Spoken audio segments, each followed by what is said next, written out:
All right, we're about to dig into one of humanity's oldest, most foundational stories, the tale of two brothers, Cain and Abel.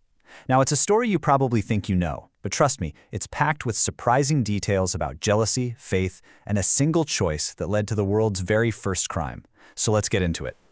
It all boils down to this single question. You have two brothers, right? They both bring an offering to God. One gets the thumbs up, the other gets rejected.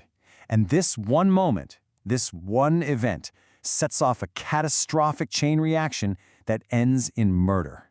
So, what really happened there? Let's break it down. Okay, so first things first, let's meet the main players. And you have to remember, this isn't just any family we're talking about. This is the first family, living right at the dawn of human history. So here they are. You've got Cain, who's a tiller of the soil, basically a farmer. And then you have his brother Abel, a keeper of sheep, a shepherd. Now, these aren't just job titles. They define who these men are. And as we're about to see, they're going to directly influence the gifts they bring forward. And this brings us to the absolute core of the conflict.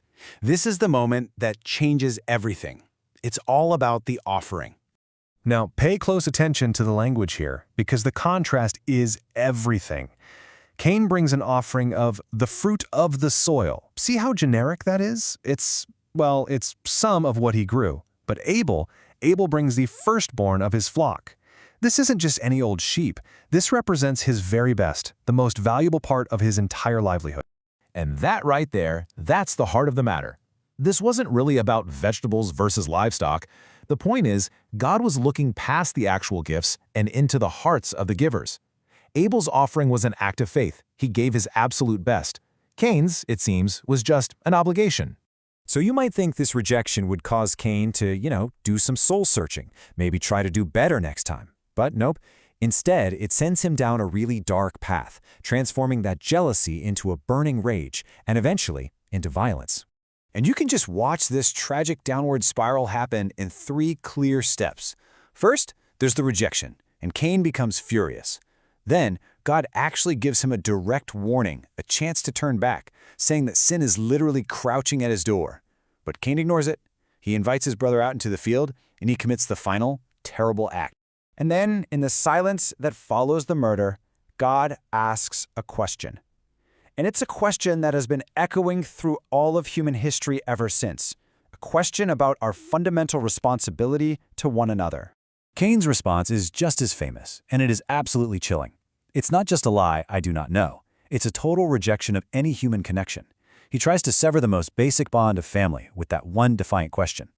So what's the fallout from all this? Well, the consequences for Cain are severe, but there's also an element of mercy here that most people completely miss. It's a story of both judgment and surprising grace. The judgment is perfectly tied to his life and his crime. Think about it. First, the very ground he works as a farmer is now cursed for him. And second, the man who broke the bond of family is now condemned to be a restless wanderer with no home and no place to belong. But here is the big twist, the mark of Cain. Now, we all tend to think of this as some kind of brand of shame, a sign that screams murderer. But that's not what it was at all. The source material shows it was the exact opposite. The mark was an act of mercy, a sign of God's protection, to make sure no one would kill him in revenge. So even in judgment, there was grace. And the story's impact doesn't stop there. This whole event sets the stage for the rest of human history, really, by establishing 2 completely different paths, 2 legacies that flow from this one family. And you can see those 2 paths split right here. Cain's descendants, they go on to build cities, they innovate with music and metalworking, they're pioneers. But their story is also one of escalating violence and pride. On the other side, Adam and Eve have a new son, Seth, to replace Abel. And his lineage isn't defined by what they build, but by their focus. They began to call on the name of the Lord. So ultimately, this intimate, tragic family drama fractures, and it becomes 2 different models for all of civilization. One path centered on human achievement and power, and another centered on a relationship with the divine. And so, that leaves us here. See, the story of Cain and Abel isn't just some ancient tale. It's a timeless look at jealousy, faith, and responsibility. And it forces us to confront that same fundamental question for ourselves: where is your brother? And to really think about which legacy our own choices are building, right here, right now.